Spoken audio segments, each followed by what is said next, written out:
Shalom, salam sejahtera untuk kita semua. Perkenalkan, nama saya Persekiran, NIM 2221037, Prodi Agribisnis, Fakultas Sains dan Teknologi dari Universitas Kristen Wacana Sumba. Pada video ini saya akan menjelaskan tentang pasar persaingan tidak sempurna sebagai pemenuhan tugas UAS mata kuliah ekonomi mikro.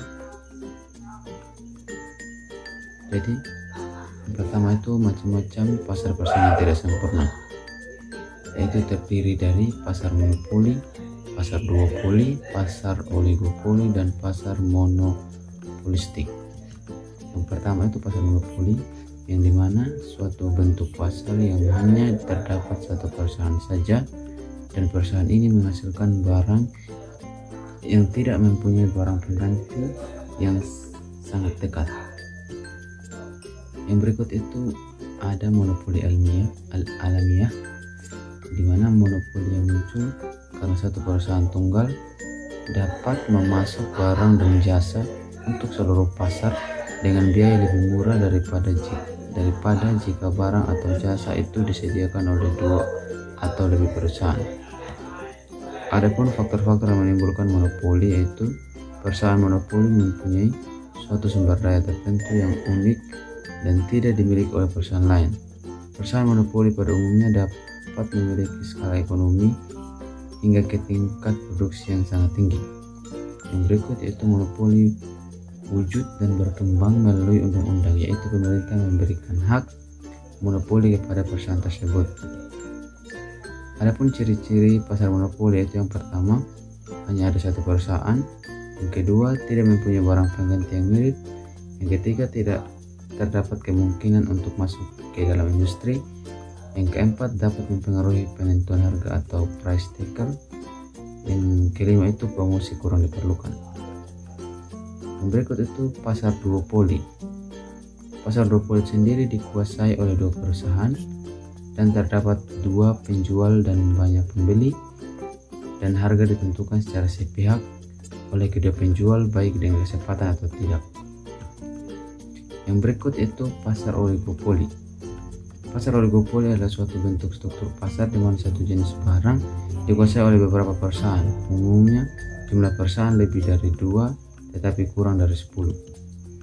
Ciri-ciri pasar oligopoli, yang pertama itu terdapat banyak pembeli, terdapat beberapa penjual, barang yang dijual homogen atau berbeda corak.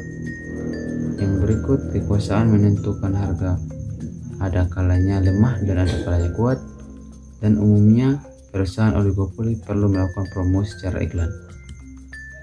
Ada dua jenis oligopoli, yaitu oligopoli dengan kesepakatan dan tanpa kesepakatan. Yang pertama itu oligopoli dengan kesepakatan. Kesepakatan antar perusahaan dalam oligopoli biasanya berupa kesepakatan harga dan produksi dengan tujuan menghindari perang harga yang akan membawa kerugian bagi masing-masing perusahaan. Adapun oligopoli tanpa kesepakatan yaitu persaingan antar perusahaan dalam pasar oligopoli biasanya berupa perbedaan harga dan jumlah produk yang dihasilkan. Adapun keterkaitan di antara perusahaan oligopoli yaitu dalam pasar oligopoli, penurunan harga dari suatu perusahaan berkecenderungan akan menyebabkan perusahaan-perusahaan lain akan melakukan penurunan harga juga agar tidak kehilangan pelanggan. Yang terakhir itu pasar monopolistik, yaitu struktur pasar yang terdapat banyak perusahaan yang menjual produk-produk yang serupa tetapi memiliki perbedaan dalam beberapa aspek. Ciri-ciri pasar persaingan monopolistik yaitu terdapat banyak penjual, barangnya bersifat berbeda corak, perusahaan mempunyai sedikit kekuasaan mempengaruhi harga, masuk dalam industri relatif mudah, persaingan promosi penjualan sangat aktif. Adapun persaingan bukan harga yaitu usaha di luar perubahan harga yang dilakukan perusahaan untuk menarik lebih banyak pembeli terhadap barang yang diproduksikan. Persaingan bukan harga itu sendiri ada dua macam, yaitu diferensiasi produk dan iklan.